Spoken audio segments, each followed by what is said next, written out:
Assalamualaikum warahmatullahi wabarakatuh. Alhamdulillah hamdan katsiran thayyiban mubarakan fi kama yuhibbu rabbuna wa yarda. Wa asyhadu an la ilaha illallah wa asyhadu anna Muhammadan abduhu wa rasuluh.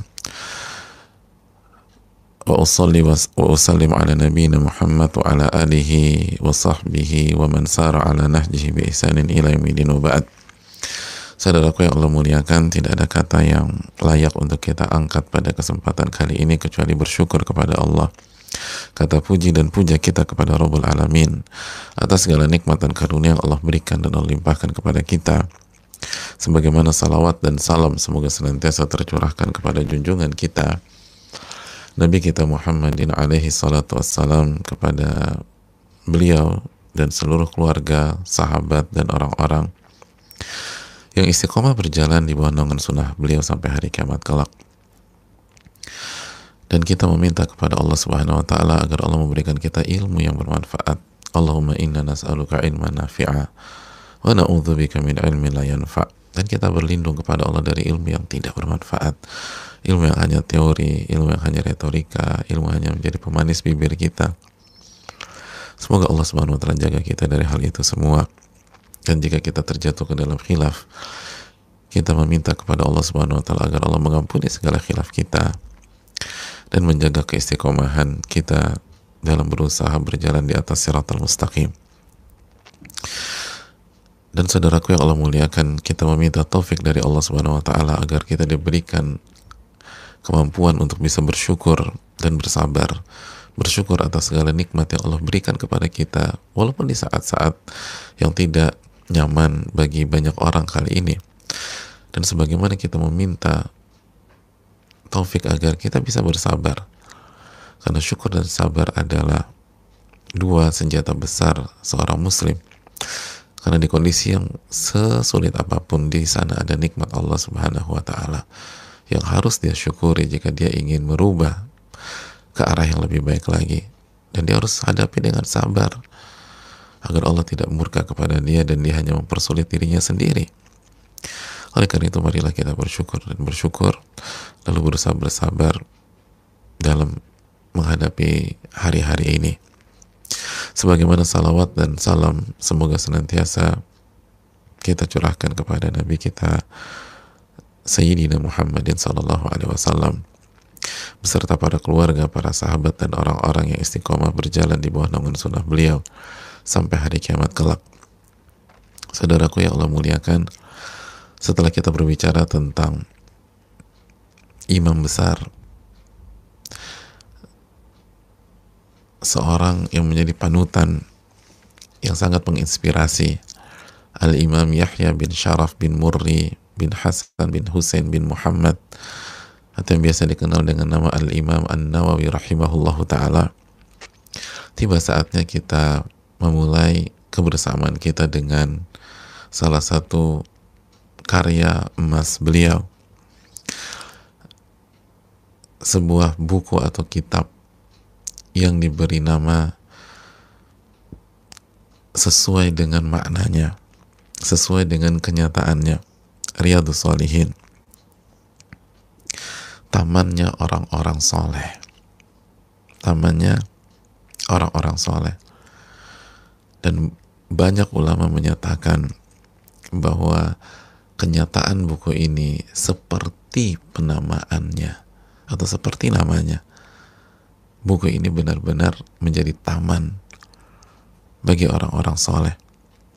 Dan ini disampaikan oleh banyak para ulama, diantaranya Al-Imam As-Suyuti ketika mengatakan wa man tatabba'a atharahu fahuwa ma'as salihin fi riyadin uyunuhu jariyah. Barang siapa mengikuti jejak langkah Al-Imam An-Nawawi, barang siapa mengikuti warisan beliau, barang siapa mengikuti ilmu beliau, barang siapa mengikuti legacy beliau, maka dia akan berkumpul bersama orang-orang soleh di taman, di sebuah taman yang mata airnya berjalan dan mengalir. Dan yang dimaksud dia akan berkumpul dengan orang-orang soleh di sebuah taman tidak lain tidak bukan adalah Riyadhus Shalihin. Jadi dia akan Atau ketika dia belajar Riyadhus Shalihin, dia akan benar-benar berkumpul di sebuah taman yang isinya orang-orang soleh. Dan ini juga dijelaskan salah satu pakar fikih besar abad ke-20, yaitu Al-Imam Muhammad bin Shalih Al-Utsaimin, ketika beliau menyatakan bahwa kandungan dan kenyataan buku ini benar-benar seperti namanya Riyadhus Shalihin. Seperti namanya Riyadhus Shalihin. Makanya nggak heran ulama sekaliber Imam Az-Zahabi rahimahullah, ulama besar mazhab Syafi'iyah, itu mengatakan untuk kita yang ingin istiqomah, yang ingin jadi orang baik, yang ingin belajar, yang ingin menuntut ilmu, dia harus mempelajari beberapa kitab. Yang pertama yang pertama tentu saja Al-Quranul Karim. Yang pertama tentu saja Al-Quranul Karim. Jadi kata beliau, fa'alaika ya akhi bitadabburi kitabillah. Engkau harus mentadaburi kitabullah, Al-Quranul Karim. Lalu setelah Al-Quranul Karim, di antara yang beliau rekomendasi Wariyadin Nawawi, dan mempelajari Riyadhus Shalihinnya karya Al-Imam An-Nawawi. Jadi Al-Quran, baru beliau sebutkan 4 buku atau 5 buku, diantaranya adalah Riyadhus Shalihin. Makanya Al-Imam As-Sakhawi, ulama yang hidup di abad ke-10 Hijriyah, beliau mengatakan Riyadhus Shalihin kitabun jalil la yustagna'an. Riyadhus Shalihin adalah buku jalil, buku yang mulia, yang tinggi nilainya, value-nya sangat tinggi, jalil, la yustagna'an.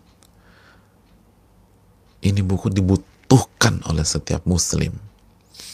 Buku ini dibutuhkan oleh setiap muslim. Masya Allah. Buku ini dibutuhkan oleh setiap muslim. Makanya setelah Al-Quranul Karim, di antara buku yang hendaknya ada di rumah kita adalah Riyadhus Shalihin. Karena bermanfaat untuk kita semua. Saudaraku yang Allah muliakan, dan buku itu berada di tengah-tengah kita, dan semoga Allah Subhanahu wa Ta'ala memberikan taufik kepada kita untuk mempelajari setetes ilmu dari Al-Imam An-Nawawi yang tertuang di dalam kitab ini, dan itu semua adalah ilmu Allah Subhanahu wa Ta'ala.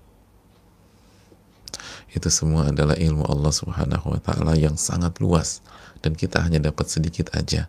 Wa ma utitu minal ilmi illa qalila, dan kalian tidak diberikan ilmu kecuali sedikit. Dan saudaraku yang Allah muliakan, sebagaimana biasa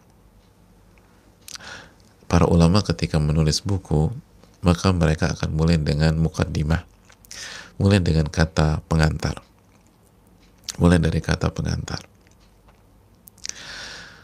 Dan beliau memberikan kata pengantar yang sangat penting buat kita.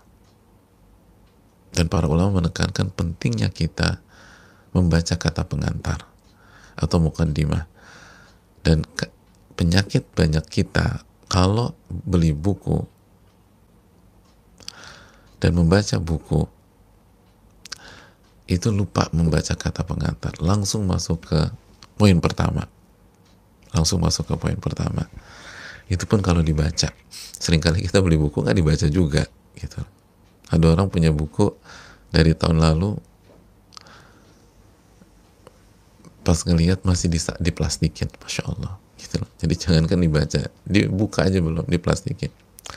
Ada orang saya tahu beli buku itu pas pulang ke rumah, ternyata buku yang sama dia udah punya di rumahnya, dan dia beli beberapa bulan yang lalu. Saking nggak pernah dibaca, dia lupa, dia udah punya tuh buku. Akhirnya dia beli lagi saat ini. Dan sekali lagi, apabila kita termasuk orang-orang seperti itu, hendaknya kita meminta kepada Allah Subhanahu wa Ta'ala untuk merubah kebiasaan tersebut dan membuat kita lebih rajin lagi dan lebih belajar lagi di kemudian harinya. Nah, kata pengantar itu sangat penting. Kata pengantar itu sangat penting.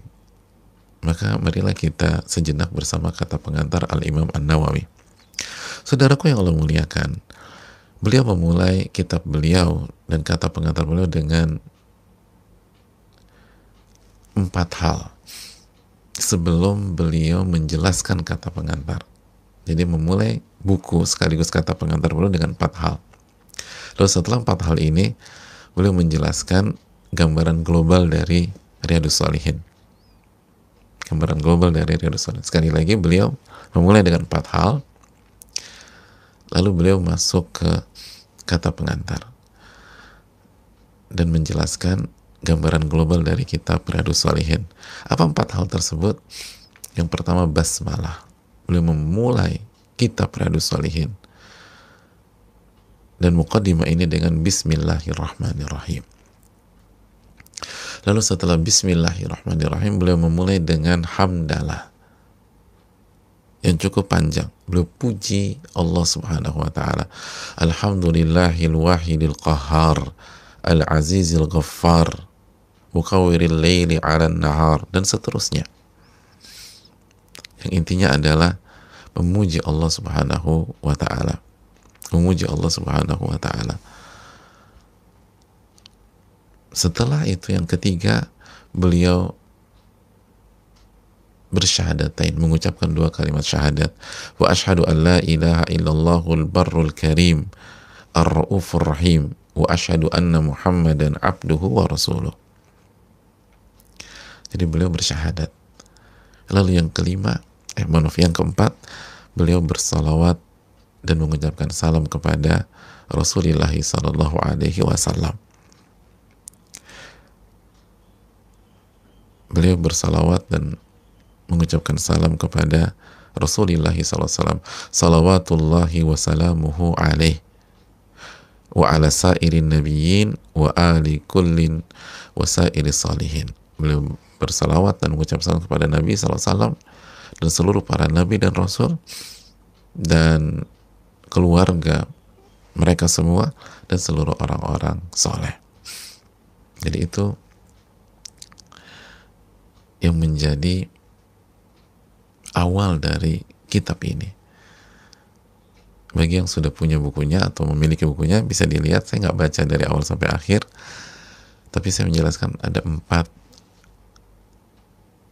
hal yang diucapkan dan disampaikan Al-Imam Nawawi kepada kita. Dan catat baik-baik, saudaraku yang Allah muliakan, bahwa 4 hal ini dijelaskan para ulama seperti Asy-Syaikh Shalih bin Abdullah bin Hamad Al-Utsaimin hafizahullah, merupakan kultur mereka, kulturnya seluruh para ulama dalam menulis kitab. Kultur mereka pada saat mereka menulis kitab memulai dengan 4 hal ini. Memulai dengan 4 hal. Mereka mengucapkan basmalah, mereka bertahmid dan berhamdalah, memuji Allah Subhanahu wa taala. Lalu yang ketiga, syahadatain. Yang keempat, bersalawat dan mengucapkan salam kepada Nabi kita sallallahu alaihi wasallam. Ini kulturnya para ulama. Sekali lagi, para ulama kita ketika menulis kitab itu memulai kitab mereka, memulai buku mereka, memulai karya mereka dengan 4 hal. Basmalah, mengucapkan bismillah. Lalu yang kedua, hamdalah, memuji Allah Subhanahu wa taala, alhamdulillahil wahidil qahar, dan seterusnya kalau Imam Nawawi. Dan yang ketiga, syahadatain, asyhadu an la ilaha illallah, lalu asyhadu anna Muhammad Rasulullah.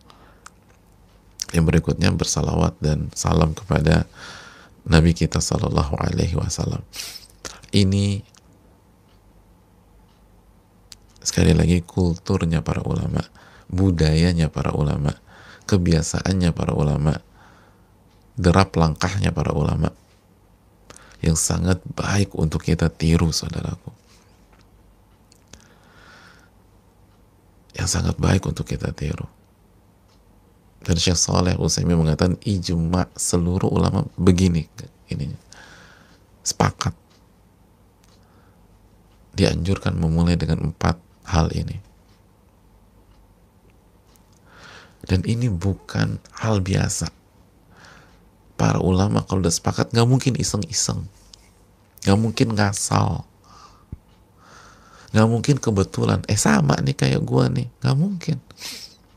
Itu pasti karena ilmu mereka yang sangat dalam, karena mereka mengerti tentang pentingnya hal ini.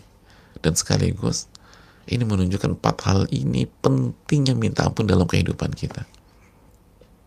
Pentingnya luar biasa. Sampai semua ulama sepakat kalau nulis buku mulailah dengan 4 hal ini. Ini berarti pentingnya luar biasa. Dan kata Syekh Shalih Utsaimin hafizahullah, dari 4 hal ini yang paling mereka tekankan basmalah. Basmalah. Jadi dari 4 hal ini yang paling mereka tekankan pada saat mereka memulai sebuah kitab adalah mengucapkan basmalah, bismillahirrahmanirrahim. Itu dijelaskan oleh Syekh Shalih Utsaimin di dalam syarah Ta'zimul Ilm, kitab beliau. Oleh karena itu hendaknya kita renungkan 4 hal ini adalah hal yang sangat penting dalam kehidupan kita. Secara singkat saudaraku, kenapa 4 hal ini begitu luar biasa? Karena yang pertama, basmalah. Basmalah adalah simbol ketergantungan hamba kepada Allah. Simbol betapa butuhnya seorang hamba kepada penciptanya, kepada yang maha mengetahui, yang maha kuat, Al-Alim, Al-Qawi, Ar-Rahman, Ar-Rahim. Karena basmalah adalah upaya seorang hamba meminta pertolongan kepada Allah dalam semua urusan-urusannya.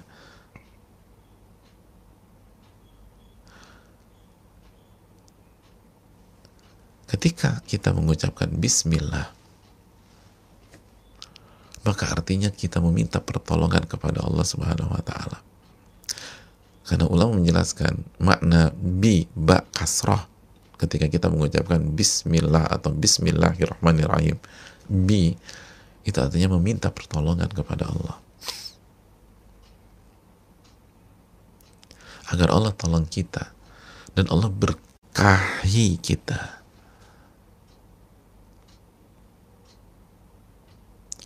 Agar Allah tolong kita dan Allah berkahi kita. Kita beristi'anah. Jadi ketika kita mengucapkan kita misalnya keluar rumah mengucapkan bismillah, artinya ya Allah, aku meminta pertolongan dan keberkahan kepada Engkau ya Allah dengan menyebut namamu yang maha pengasih lagi maha penyayang, atau dengan menyebut namamu. Jadi minta pertolongan dan keberkahan. Makanya ini simbol kebutuhan seorang hamba kepada Allah.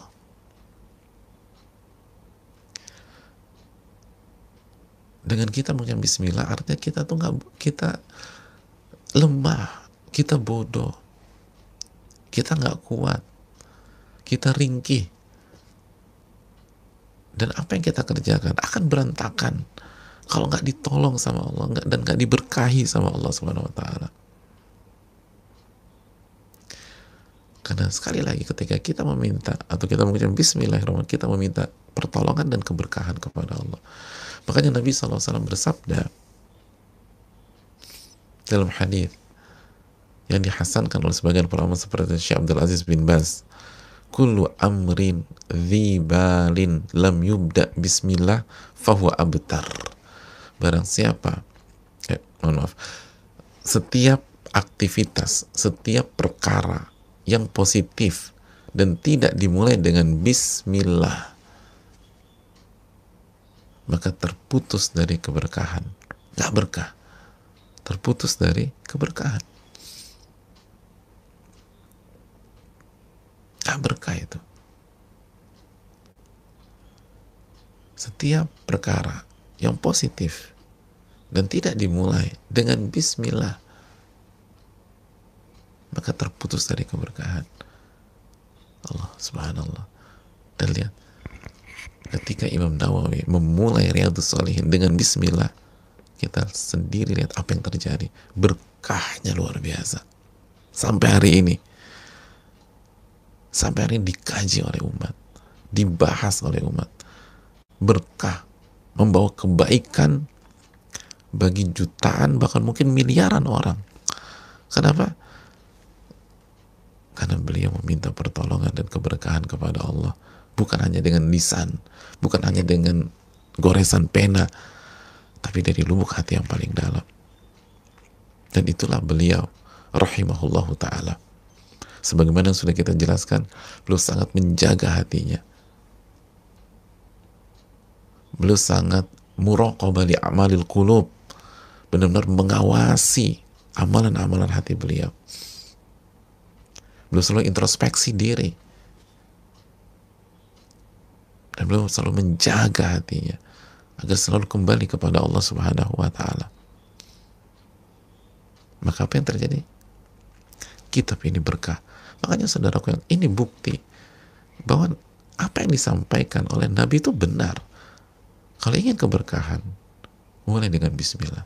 Makanya kata Syekh Shalih Utsaimin, dari 4 hal di atas, yang paling ditekankan para ulama, basmalah. Basmalah. Dan tanamkan dalam hati, kita butuh pertolongan Allah, kita butuh keberkahan dari Allah, maka insya Allah akan berkahi.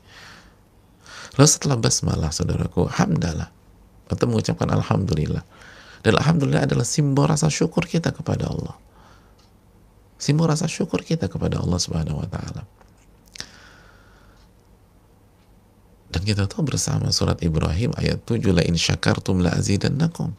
Dan apabila kalian bersyukur, aku tambah nikmat tersebut. Aku tambah nikmat tersebut. Allah akan tambah nikmatnya. Allah akan tambah nikmatnya. Oleh karena itu, saudaraku yang Allah muliakan, dan lagi-lagi terbukti ketika beliau memulai kitab beliau dengan penuh rasa syukur. Alhamdulillah, segala puji hanya milik Allah, bukan milikku. Beliau ingin menekankan, dan seluruh para ulama ingin menekankan, kalau ada pujian, bukan kita yang berhak dipuji, bukan kita yang layak mendapatkan sanjungan. Yang berhak dipuji adalah Rabbul Alamin, Alhamdulillahil Wahidil Qahar, yang Maha Esa dan Maha Perkasa, bukan kita. Kalaupun ada manfaatnya buku ini, yang berhak dipuji adalah Allah. Itu statement jelas, clear, dan pesan yang nyata dari Al-Imam Nawawi rahimahullah ketika memulai Riyadhus Shalihin. Dan beliau bukan basa-basi.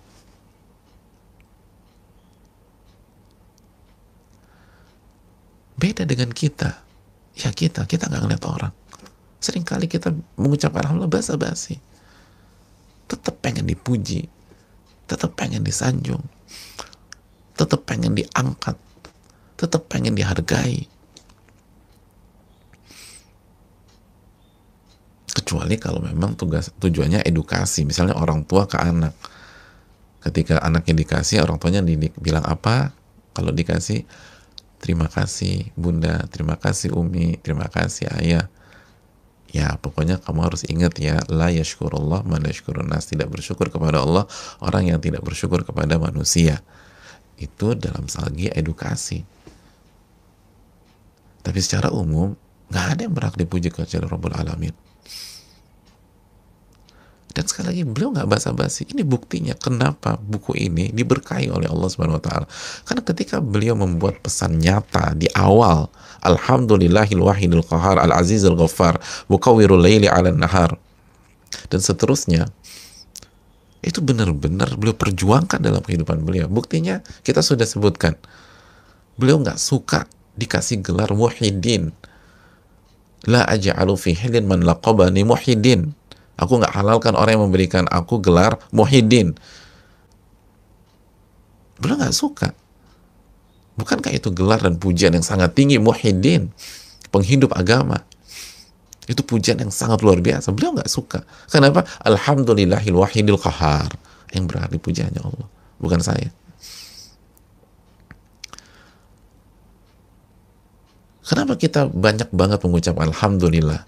Setiap habis sholat kita mengucap Alhamdulillah, Alhamdulillah, Alhamdulillah. Karena dan hidup kita gitu-gitu aja. Hidup kita nggak berkah. Hidup kita banyak masalah yang tidak ada jalan keluarnya. Dan nggak ditolong sama Allah. Nikmat kita nggak ditambah. Kenapa demikian? Karena Alhamdulillah hanya dengan lisan. Bukan dihayati. Bahkan lisan aja kadang-kadang kita berantakan. Saking buru-burunya, hamlah, hamlah, hamlah, hamlah, hamlah, hamlah, hamlah, hamlah, hamlah. Mas, apa tuh? Alhamdulillah. Kok cepet banget? Hamlah, hamlah, hamlah, hamlah. Apa hamlah, hamlah, hamlah? Jadi jangankan masuk ke hati, ngomongnya aja disingkat. Hamlah, hamlah, hamlah, hamlah. Karena ingin cepet-cepet kerja lagi, habis sholat. Ingin cepet-cepet berinteraksi dengan gadget lagi. Bahkan habis sholat, alhamdulillahnya pakai gadget. Hamlah, hamlah, hamlah, hamlah, hamlah, hamlah, hamlah, hamlah, hamlah, hamlah, hamlah, hamlah. Gimana mau berkah? Gimana mau ditolong sama Allah? Mau kita cuek sama Allah Subhanahu wa Ta'ala. Betul mengucapkan, kita sholat di hari-hari ini, kita ucapkan Alhamdulillah hari-hari ini, tapi habis Alhamdulillah 33 kali pada sholat, ngedumel terhadap kondisi yang ada hari ini. Kenapa sih kok susah banget? Kenapa saya di PHK loh? Tadi Anda muji Allah. Sekarang Anda protes takdir yang Allah berikan kepada Anda. Gimana mau berkah?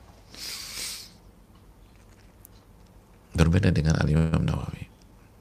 Lalu yang ketiga, syahadatain.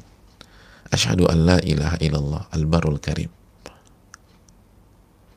Dan kita tahu, saudaraku yang Allah muliakan, syahadatain adalah pintu gerbang masuk ke dalam Islam. Ini adalah kalimat tauhid. Asyhadu an la ilaha illallah. Aku bersaksi tidak ada sesembahan yang berhak untuk diibadahi kecuali Allah Subhanahu wa Ta'ala. Dan Muhammad adalah hamba dan Rasulullah sallallahu alaihi wasallam. Beliau sekali lagi menekankan bahwa beliau hanyalah seorang hamba. Beliau hanyalah seorang hamba yang beribadah kepadanya.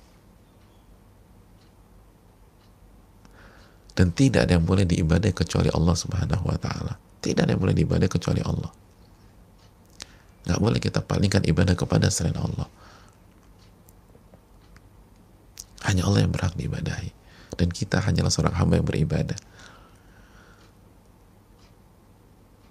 Lalu kita bersaksi bahwa Nabi kita SAW adalah hamba dan Rasul. Hamba dan Rasul.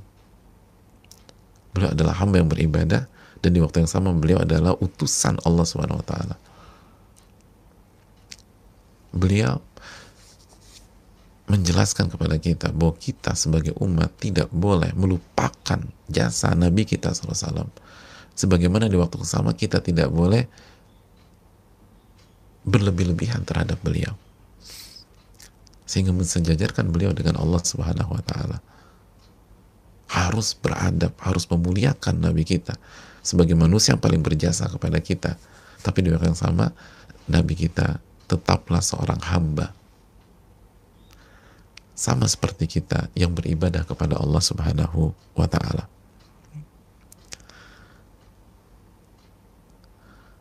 Jadi karya ini dalam bentuk beribadah kepada Allah dan sarana beribadah kepada Allah. Lalu yang berikutnya, beliau bersalawat dan salam kepada Nabi SAW. Dan salawat ini penting.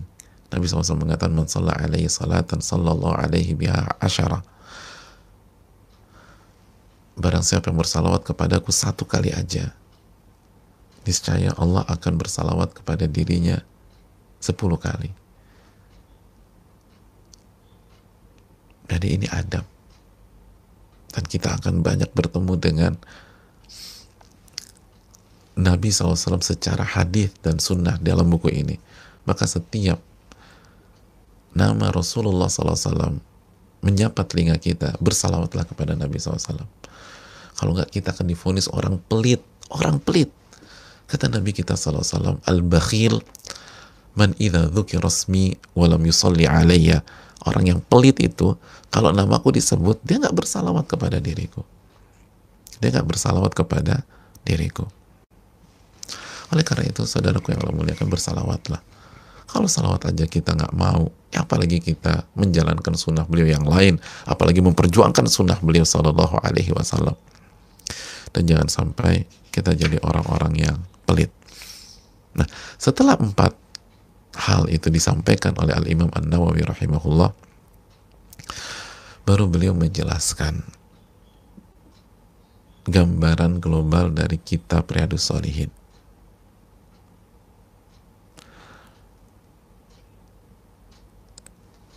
Gambaran global dari kitab Riyadhus Shalihin, yang intinya bahwa Riyadhus Shalihin lahir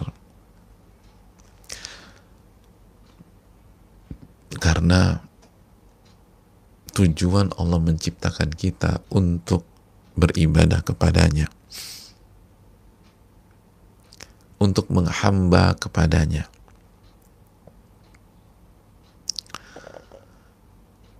Maka ini wajib diyakini oleh setiap kita. Makanya beliau memulai mukadimahnya dengan surat Az-Zariyat ayat 56. Wa ma khalaqtul jinna wal insa illa liya'budun. Tidaklah aku ciptakan jin dan manusia kecuali untuk beribadah kepada diriku. Kecuali untuk beribadah kepada diriku.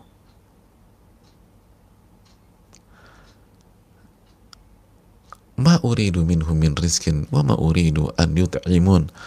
Dan aku, kata Allah, aku nggak butuh rizki dari kalian. Dan aku juga nggak berharap kalian memberikan makan kepadaku. Aku nggak butuh rizki. Kalian tuh beribadah untuk kalian, bukan untuk aku. Allah ingin mengklirkan semuanya. Wa ma khalaqtul jinna wal insa illa liya'budun. Tidaklah aku ciptakan jin dan manusia kecuali untuk beribadah. Dan jangan salah paham ya, ma uridu minhum min rizkin. Aku nih nggak butuh rizki. Dan aku nggak butuh makanan dari kalian. Nggak butuh makanan dari kalian. Kalian mau beribadah, silakan nggak beribadah, nggak ada masalah.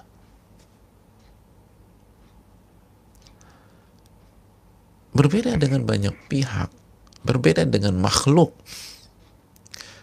Ketika meminta kita untuk loyal kepada dia, ketika meminta kita untuk kerja sama dia, seringkali karena simbiosis mutualisme. Pegawainya butuh sama dia, dia juga butuh sama pegawainya, kan begitu. Kenapa ada ART di rumah, banyak di rumah kita? Karena kita butuh dibantu. Dalam kondisi begini, banyak ART yang pulang dari pekan-pekan lalu atau udah nggak kerja lagi karena tidak nginep di rumah, datang cuma waktu siang, dan sekarang adanya jarak fisik dan jarak sosial dan harus di rumah, akhirnya nggak. Banyak ibu-ibu teriak, aduh Ustaz, aduh capeknya minta ampun, harus berjuang sendiri di dapur. Jadi selama ini ketika kita minta dia untuk kerja sama kita, loyal sama kita, itu karena kita butuh jasanya dia juga. Driver. Kenapa? Pokoknya Mas, kalau kamu kerja di tempatku, kamu harus hanya kerja di tempatku, jangan kerja di tempat lain. Jelas Mas? Iya Pak. Kenapa sih Mas pakai driver? Ya karena aku butuh. Aku tuh kalau udah kerja capek banget, pengennya begitu masuk mobil udah tidur nih. atau aku harus kerja dalam mobil, maka gue tuh butuh driver. Jadi simbiosis mutualisme, saling butuh. Allah jelaskan, aku nggak butuh loh, nggak butuh. Ini kayak di hari-hari ini, kalian mau kembali kepada Allah silahkan, nggak kembali juga nggak apa-apa kok. Wong ini untuk kebutuhan kalian. Kalau kalian kembali kepadaku, kalau kita kembali kepada Allah, kita akan tenang, kita akan bahagia, kita yang akan nyaman. Dan sebaliknya kalau kita nggak kembali kepada Allah, kita yang akan sengsara. Kok bisa? Iya, karena Allah kan mengatakan, Man amila salihan min dzakarin aw untha wa huwa mu'min falanuhyiyannahu hayatan thayyibah. Barang siapa yang beramal soleh dalam kondisi beriman, baik laki-laki maupun wanita, dia beramal soleh, dia beriman, dia kembali kepada Allah, mau laki-laki mau perempuan, dia akan mendapatkan kehidupan yang penuh dengan bahagia. Surat An-Nahl ayat 97. Jadi Anda akan bahagia kalau hari-hari ini, di saat sedang sulit, susah, kita kembalikan ke Allah. Kita sujud kepada Allah. Kita akan tenang. Ala bidzikrillahi tatmainnul qulub. Ketahuilah dengan mengingat Allah, hati jadi tenang. Hati jadi tenang. Adapun Allah nggak diuntungkan sama kita. Kita yang akan tenang. Dan kalau kita wafat, kita yang dapat nikmat kubur, dan kita akan dapat kesuksesan di hari kiamat kelak. Ini tentang kita. Makanya kata Imam Nawawi, fahaqqun alaihim al-i'tina'u bima khuliqulah wal i'radu an hududid dunya bizahadah. Maka sebuah keharusan dan kewajiban bagi setiap kita, bagi setiap manusia, untuk benar-benar memperhatikan dan fokus terhadap tugas dan tujuan penciptaannya. Kenapa dia diciptakan? Dan jangan sampai dia miss di situ, maka dia harus berpaling dari semua hal yang bisa memecahkan konsentrasinya dari urusan-urusan dunia. Jadi harus berpaling dari segala yang memecahkan konsentrasinya dari urusan-urusan dunia. Cara berpalingnya bagaimana? Dengan zuhud terhadap dunia, kata beliau. Jadi semua ini, buku ini lahir, beliau tulis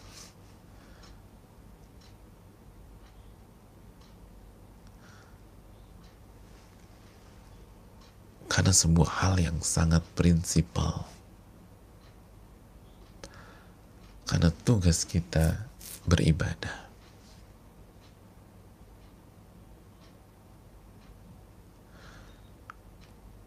Tugas kita beribadah.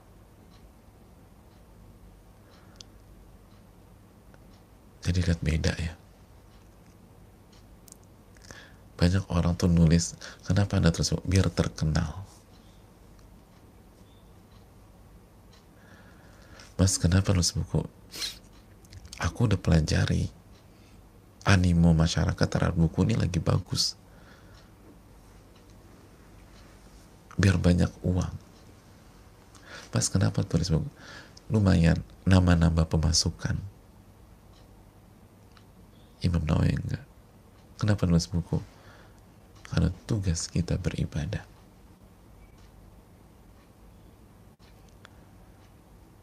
Tugas kita beribadah. Dan buku ini ditulis agar manusia bisa beribadah kepada Allah. Dan nanti kita akan sebutkan ucapan beliau. Makanya gak heran, hasilnya beda. Hasilnya beda. Beliau gak ada kepentingan. Dan kembali ke inti kehidupan. Ini buku lahir karena kita harus beribadah kepada Allah. Ini tujuan penciptaan kita. Tujuan penciptaan kita untuk beribadah. Untuk beribadah, saudaraku. Makanya yang bisa bertahan di hari-hari ini adalah orang yang benar-benar meresapi hari ini. Apa tujuannya? Orang yang benar-benar tahu bahwa tujuannya adalah untuk beribadah kepada Allah. Dia diciptakan untuk beribadah. Maka dia nggak akan kecewa di hari-hari ini. Dia nggak akan down di hari-hari ini. Kenapa? Masih ingat teori kecewa? Kecewa itu ketika keinginan dan tujuan kita tidak terwujud. Tujuan dan keinginan kita tidak terwujud. Maka kita akan kecewa. Kita akan kecewa. Kita ke rumah masakan Padang. Tujuan kita makan favorit jamaah apa? Misalnya semua pada suka rendang.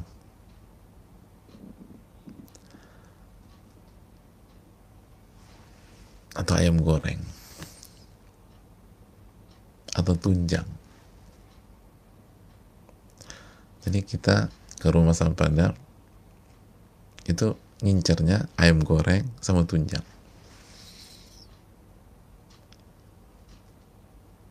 Masuklah rumah masakan Padang. Udah tujuannya ayam goreng sama tunjang. Begitu masuk, disapa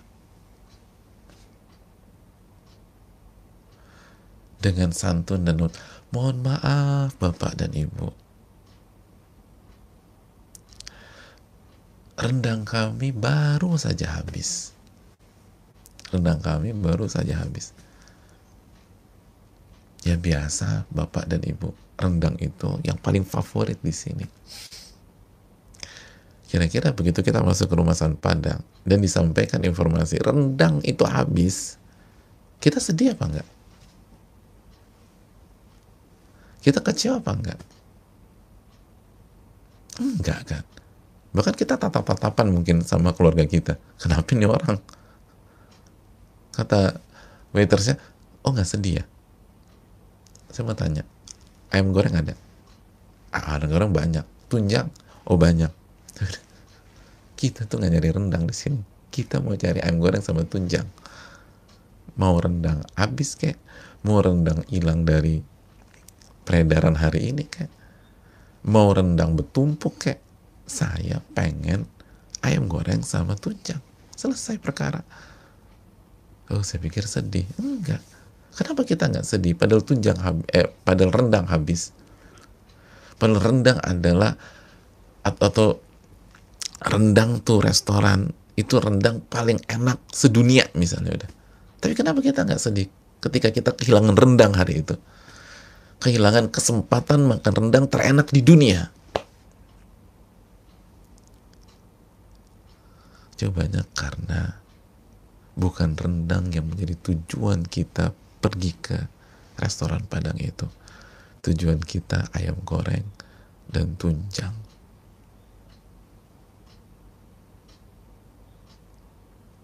Itu poinnya.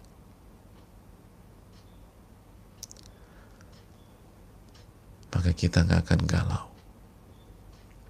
Tapi begitu ayam goreng dan tunjang nggak ada, maka kita akan kecewa.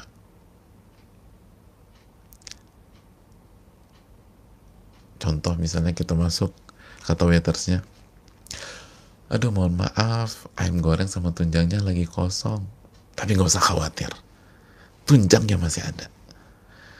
Dan semua orang sepakat, tunjang kita terbaik, seenak, seantero dunia. Jadi nggak usah khawatir, nggak usah kecewa. Bapak dan Ibu masih punya kesempatan makan rendang terenak sedunia. Kita akan senang? Enggak. Cari restoran lain yuk. Loh, kok nggak jadi? Kita tuh tujuannya pengen makan tunjang, pengen makan ayam goreng, atau pengen makan ayam pop.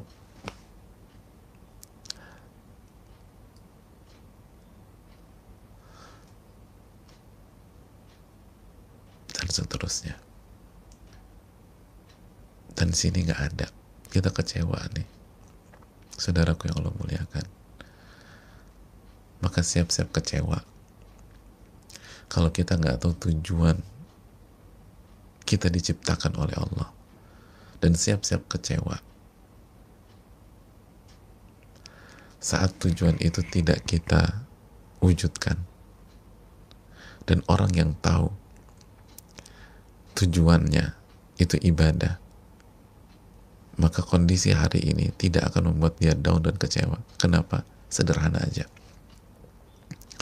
Dia tahu, wa ma khalaqtul jinna wal insa illa liya'budun. Tidaklah aku ciptakan jin dan manusia kecuali untuk beribadah, kecuali untuk mentauhidkan Allah, kecuali untuk menghamba kepada Allah. Maka ketika hari-hari ini dia dirumahkan dan dia di PHK, dia akan tanya, dengan saya dirumahkan dan saya di PHK, saya masih bisa nggak ya beribadah kepada Allah? Karena tujuan saya beribadah. Maka jawabannya sangat bisa. Gimana caranya? Jaga sholat, banyak doa, taubat dan istighfar kepada Allah, menuntut ilmu, amalan hati dikuatkan, sabar, ridho kepada takdir, iman kepada Allah. Maka dia nggak akan kecewa. Kenapa? Tujuannya masih bisa diwujudkan walaupun saat susah. Pada saat dia sakit, kontrol positif COVID, dia nggak akan down, dia nggak akan kecewa. Kenapa? Karena dia akan balikan ke diri dia, apa tujuan saya dalam hidup? Ibadah. Ketika saya positif COVID atau positif penyakit lain, saya masih bisa beribadah nggak? Masih, jawabannya. Gimana caranya? Anda masih bisa sholat kan? Iya, itu ibadah. Anda masih bisa istighfar? Jelas, itu ibadah. Taubat, ibadah. Sujud, ibadah. Tapi saya diisolasi, masih bisa sholat di ruang isolasi? Bisa, itu ibadah. Gak ada tempat untuk kecewa. Kenapa? Karena tujuan tetap bisa dilaksanakan.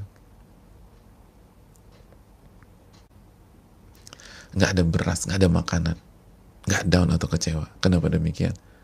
Tanya lagi, tujuan saya hidup apa? Ibadah, bertauhid kepada Allah, ridho terhadap takdir Allah, sabar, masih bisa. Ketika nggak ada beras dan makanan, masih bisa. Hati tenang. Ketika orang lain susah, kita dikasih banyak harta sama Allah hari ini, kita nggak jumawa. Kenapa? Tujuan saya bukan harta, ibadah. Gimana cara beribadah ketika dikasih harta? Bersyukur kepada Allah. Udah syukur. Yang bikin kita hancur, saudaraku, ketika tujuan kita salah.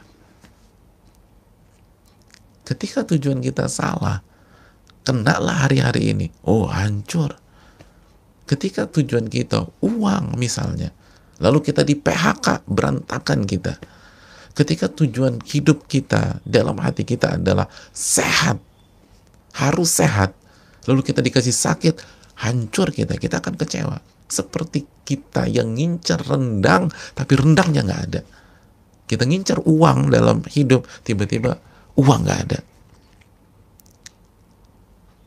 Oh, itu goncang. Makanya biar kita tenang, Allah kasih tujuan kita bukan duniawi. Tujuan kita adalah ibadah, karena ibadah bisa diterapkan dalam kondisi apapun. Maka dia akan tenang, dia akan bahagia, dan dia akan yakin sama Allah.